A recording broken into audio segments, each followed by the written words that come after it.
জুলাই আন্দোলনের হত্যাযজ্ঞের দায়ে দল হিসেবে আওয়ামী লীগের বিচার নিয়ে গত এক বছরে কম জল ঘোলা হয়নি।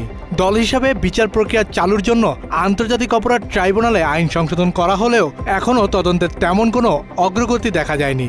যদিও আওয়ামী লীগ ও সহযোগী সংগঠনের বিচার চেয়ে এনডিএম চেয়ারম্যান ববি হাজ্জাজের করা আবেদনটি গত বছরের 2 অক্টোবর থেকে ফাইলবন্দি হয়ে আছে।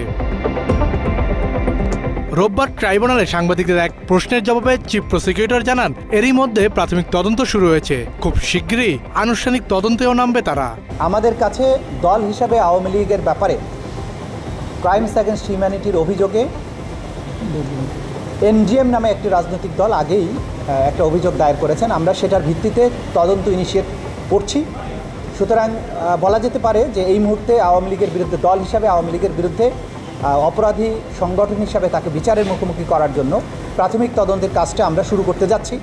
সেটা যদি পুরো দমে শুরু হয়, তখন আমরা বলতে পারবো আপনাদেরকে যে আওয়ামী লীগের বিচারের মুখোমুখি হওয়ার ব্যাপারটা কতদূর করা আছে। মাত্র 30% টাকায় জমির মালিক হয়ে নতুন বাংলাদেশের গড়ে তোলার স্বপ্ন দেখা বাংলা বসতি।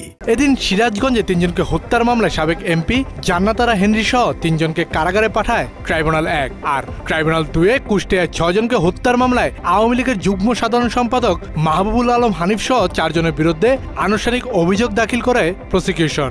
4 জনই বর্তমানে পলাতক। 4 জনের বিরুদ্ধে একটি নতুন ফর্মাল চার্জ আন্তর্জাতিক অপরাধ ট্রাইব্যুনাল 2 দাখিল করা হয়েছে। সেটার উপরে আজকে শুনানি অনুষ্ঠিত হয়েছে। অপরাধ আমলে গ্রহণের জন্য প্রসিকিউশনের পক্ষ থেকে প্রেয়ার করা হয়েছে। আদালত আগামীকালকে এটার উপরে আদেশ দেবেন বলে জানিয়েছে।